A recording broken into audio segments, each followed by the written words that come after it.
भक्तगण, आज हम आपको एक कथा का श्रवण करा रहे हैं जो सुनने मात्र से आपके जीवन में सुख, संपत्ति और धन की वर्षा होगी। तो चलिए कथा को प्रारंभ करते हैं। भगवान शिव माता पार्वती से कहते हैं, ध्यान के बारे में मानव को ज्ञान देते हैं और बताते हैं कि जीवन के सत्य को जान पाने का एकमात्र रास्ता ध्यान ही है। तो कहीं ना कहीं ध्यान में सच्चाई तो बसती है।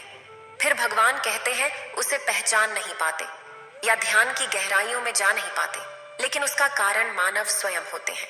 मानव की आदतें मानव को विचार का रूप लेकर ध्यान की गहराइयों में जाने से उन्हें रोक देती है। अगर आप यह कहानी सुन रहे हैं तो पूरा सुनिए। इस कथा को आधा अधूरा छोड़कर जाने की गलती मत करिएगा, क्योंकि इस पवित्र कथा को पूरा सुनने से मनचाहा फल की प्राप्ति होगी। इसलिए इस कथा को पूरा सुने। आप शिव भक्त हैं तो भोलेनाथ का अनादर ना करें। अगर मानव गहरे ध्यान का अनुभव करना चाहता है तो जो आदतें आज आपको कहने वाला हूं, अगर मानव छोड़ देता है, त्याग देता है, तो ध्यान में आसानी से जा सकता है। और अगर एक बार मानव ध्यान में उतर जाए तो बस फिर आनंद ही आनंद, मन में शांति ही शांति होती है। फिर माता पार्वती कहती है, आखिर वो कौन सी आदतें हैं जो ध्यान में रुकावट पैदा करती है। फिर भगवान शिव कहते हैं, हे देवी, चलिए इस कहानी के माध्यम से समझते हैं। बात उस समय की है जब बुद्ध नगर नगर घूमकर ध्यान का प्रचार प्रसार कर रहे थे। इसी काम के लिए उन्होंने बहुत से बौद्ध भिक्षुओं को शिक्षा देकर और ज्ञान देकर अलग अलग दिशाओं में भेज दिया था, जो बुद्ध की तरह ही अलग अलग नगरों में उनकी सीख, उनकी ज्ञान का प्रचार प्रसार कर रहे थे। ऐसे ही एक बौद्ध भिक्षु दक्षिण भारत के गांव में आया हुआ था। वहां पर रहकर वह गांव वालों को ध्यान की शिक्षा दीक्षा दिया करता था और वहीं से भिक्षा मांगकर अपना जीवन यापन किया करता था। वो नित्य सुबह और शाम गांव के लोगों को बुलाकर ज्ञान के ऊपर उपदेश और ध्यान की प्रक्रिया को बताते थे। ऐसे ही एक दिन तेजस्वी नाम का युवक अपने बहुत सारे मित्रों के साथ वहां पर ध्यान करने के लिए आता है, लेकिन 10 दिन तक ध्यान में मग्न होने के बाद भी उसके अंदर कोई आनंद पैदा नहीं हुआ। इससे उसका मन ध्यान से हटने लगा। लेकिन तेजस्वी बहुत ही दृढ़ संकल्पित आदमी था। वह कैसे भी करके ध्यान की अवस्था को प्राप्त करना चाहता था। इसीलिए एक दिन संध्या समय उसने उस बौद्ध भिक्षु से एक सवाल पूछा कि गुरुदेव, आप हमें ये तो बताते हैं कि ध्यान करने के लिए किस तरह की जीवन शैली अपनानी चाहिए, क्या क्या काम करने चाहिए, क्या क्या आदतें अपनानी चाहिए। आप हमें सब कुछ बताते हैं, लेकिन फिर भी मैं ध्यान नहीं कर पा रहा हूँ। क्या आप मुझे वो आदतें, वो चीजें बताने की कृपा करेंगे जो मुझे ध्यान करने के लिए अपने जीवन से हटा देनी चाहिए? मतलब वो आदतें जो मुझे ध्यान में मग्न होने के लिए छोड़ देनी चाहिए। ये सुनकर वह बौद्ध भिक्षु कहता है कि अक्सर इंसान को लगता है कि मैं 1 घंटे ध्यान में बैठूंगा और ध्यान में बहुत मग्न हो जाऊंगा, और वो जब 1 घंटे ध्यान करता है तो उसे कुछ हासिल नहीं होती। अब समझने की बात यह है कि ध्यान कोई खेल या कोई काम नहीं है जो आपको 1 घंटे ही करना है। ध्यान जीवन जीने की शैली, जीवन जीने का तरीका है। इसीलिए जीवन के हर कार्य में ध्यान का होना बहुत जरूरी है। अक्सर लोग ध्यान की एक दिनचर्या बना लेते हैं। 1 घंटे की ध्यान में कुछ भी हासिल नहीं कर पाएंगे। वो सुबह और शाम रोज ध्यान करते हैं, लेकिन वो ध्यान तभी कारगर होगा जब आप दिन में काम करते वक्त, उठते बैठते, खाते पीते वक्त भी ध्यान के बारे में समझते रहते हैं। और उसी जीवन शैली के कारण आपको 1 घंटे का ध्यान गहरा बनेगा। इसके बाद उस बौद्ध भिक्षु ने कहा कि अगर तुम कुछ आदतें, कुछ निरर्थक बातें अपने जीवन से हटा दो तो ही तुम्हें ध्यान की गहराइयों में उतरने में आसानी होगी। फिर तेजस्वी कहता है, लेकिन वो आदतें हैं क्या? और अगर ऐसी आदतें जो हमें छोड़ देनी चाहिए तो उसके पीछे की दृष्टिकोण क्या है? इस बात का जवाब देते हुए बौद्ध भिक्षु ने कहा कि सबसे पहले याद रखो कि हमारी इंद्रियां ही ज्ञान की ग्रहणशील होती है। हम कुछ भी अच्छा या बुरा ज्ञान अपनी इंद्रियों के माध्यम से ग्रहण करते हैं। इंद्रियां मतलब आंख, नाक, कान, जीभ और त्वचा। आंखों से हम देखते हैं, कानों से हम सुनते हैं, और इसी तरह से और सारी इंद्रियों के द्वारा हम ज्ञान ग्रहण करते हैं। तो ये बात यहाँ पर समझने की होती है कि हमारी इंद्रियां क्या ग्रहण कर रही हैं। हमें सचेत होना पड़ेगा, हमें सतर्क होना पड़ेगा कि हमारी आंखें क्या देख रही हैं, हमारी कान क्या सुन रही हैं, और जो हम देखते और सुनते हैं ज्यादातर वही विचार हमारे ध्यान में घूमकर वापस लौट आता है, जिस कारण हम ध्यान में नहीं उतर पाते। अगर हम अपनी 5 इंद्रियों के प्रति सचेत हो जाते हैं, जैसे कि हम अपनी आंखों से क्या देख रहे हैं, हम अपने कानों से क्या सुन रहे हैं, हम अपनी जीभ से कैसा स्वाद ले रहे हैं, हमारी त्वचा पर किसी का स्पर्श हमें कैसा अनुभव देता है और हम अपनी नाक से कैसी सुगंध ले रहे हैं। अगर हम इन सब इंद्रियों के प्रति सचेत हो जाते हैं तो हम निरर्थक ज्ञान को अपनी इंद्रियों की दूर से ही बाहर भेज सकते हैं। लेकिन वो तभी संभव होगा जब हम सचेत रहेंगे। जैसे कि हमें किसी ने गाली दी, हमें पता है कि हमारे कानों ने गाली सुनी, लेकिन हमने वो ली ही नहीं, हमने वो अपने अंदर जाने ही नहीं दी। और वही कान जब ज्ञान का उपदेश सुनते हैं तो वो पूरा ध्यान लगा देते हैं, पूरे सचेत होकर पूरे होश में वो पूरा ज्ञान ग्रहण कर लेते हैं। इसी तरह से और सब इंद्रियां हमें अलग अलग अनुभूति देती हैं।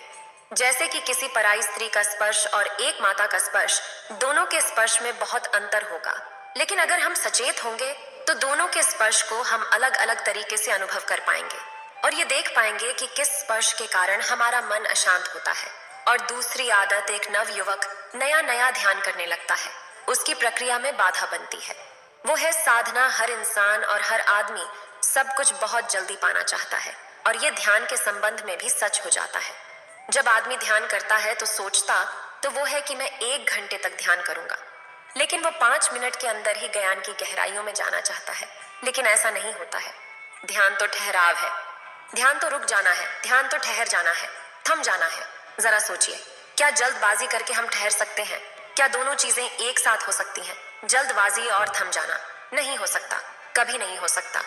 अगर आप जल्दबाजी करेंगे तो आप कभी ठहर नहीं सकते, और अगर आप ठहर जाते हैं तो आप कभी जल्दबाजी नहीं कर पाएंगे।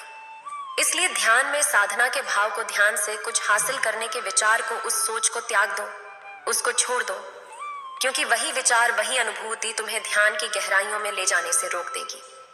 कुछ हासिल करने की सोच लेकर यहाँ पर कुछ हासिल नहीं होता। खाली हाथ लौट जाओगे और बाद में पछताओगे कि मैंने तो मेहनत की और ध्यान से कुछ हासिल नहीं हुआ।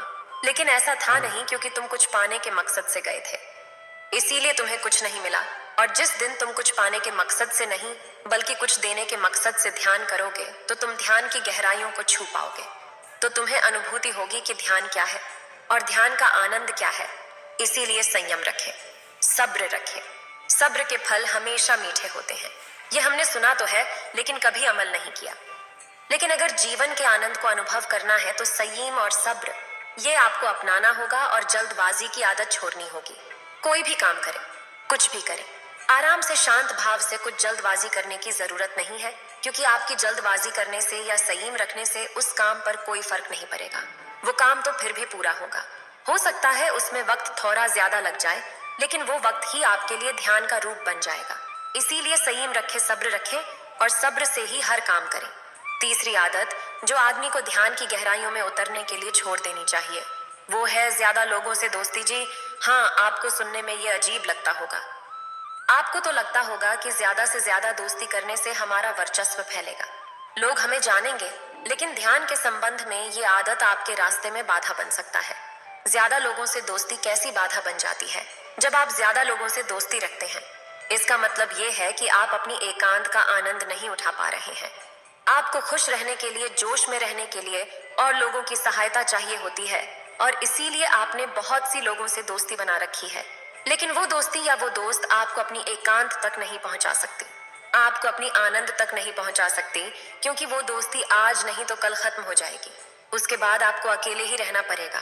तो क्यों ना आज से ही मैं अपने अकेलेपन को स्वीकार कर लूं और अपने एकांत की तरफ यात्रा शुरू करूं। और इस संबंध में एक और समस्या पैदा होती है, तो हमें ज्यादा समय उनके साथ बिताना पड़ता है।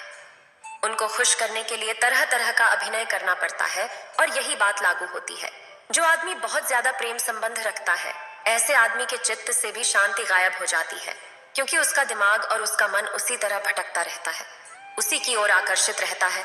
और आज नहीं तो कल जब वो ध्यान में बैठेगा तो उन्हीं के चित्र, उन्हीं दोस्तों के, उन्हीं औरतों के वो बार बार अपने ध्यान में घूमते रहेगा।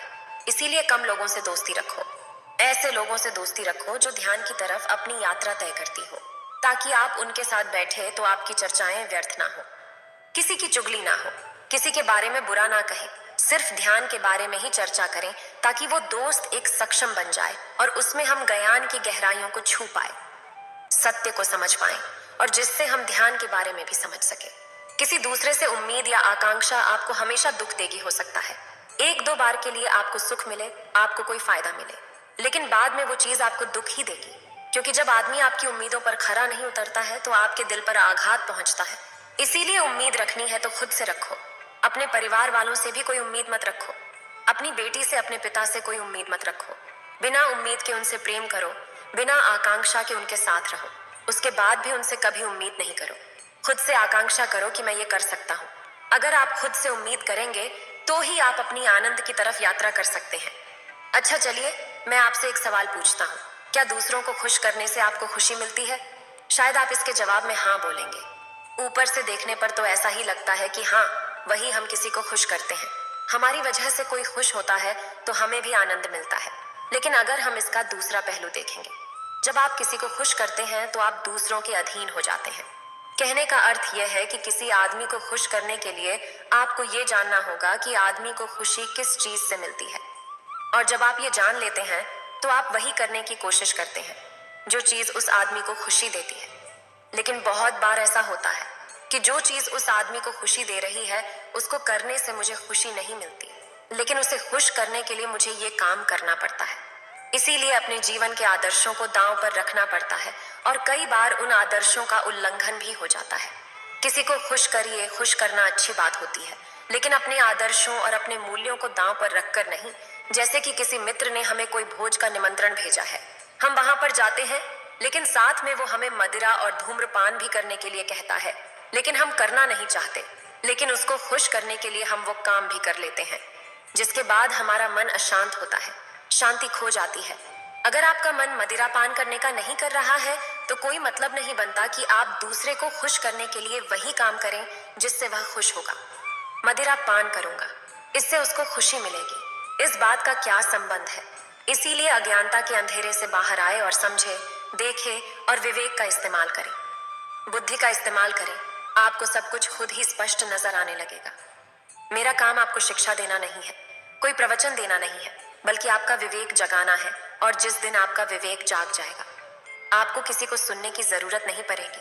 उसके बाद खुद के गुरु स्वयं होंगे और उसके बाद आपको कोई धोखा, कोई फरेब नहीं दे पाएगा। अगर अज्ञानता से बाहर आना है तो एक छोटी सी प्रक्रिया हमेशा करते रहिए। अपनी श्वास के प्रति, अपनी सांसों के प्रति सचेत रहिए। अगर सांस छोटी जा रही है तो हम जान रहे हैं कि सांस छोटी है, और अगर सांस लंबी जा रही है तो हम जान रहे हैं कि सांस लंबी है। और वो सांस नाक की कौन से कोने से टकराकर बाहर आ रही है, इसके बारे में भी हमें सचेत होना होगा। इस क्रिया को करते वक्त अपने दिमाग में रखिए। इसके बाद आप ज्ञान को धीरे धीरे हासिल करने लगेंगे। आपका अज्ञानता का अंधकार विलीन होता चला जाएगा। उसके बाद आप ध्यान की गहराइयों में जा पाएंगे। इतना कहकर भगवान शिव इस कहानी को समाप्त करते हैं। इस वीडियो को बोलते समय कोई त्रुटि हो तो मैं क्षमा चाहती हूँ। उम्मीद है आप सभी को ये वीडियो अच्छी लगी होगी। अगर आप शिव के सच्चे भक्त हैं तो चैनल को सब्सक्राइब और वीडियो को लाइक करके कमेंट में हर हर महादेव लिख दीजिए।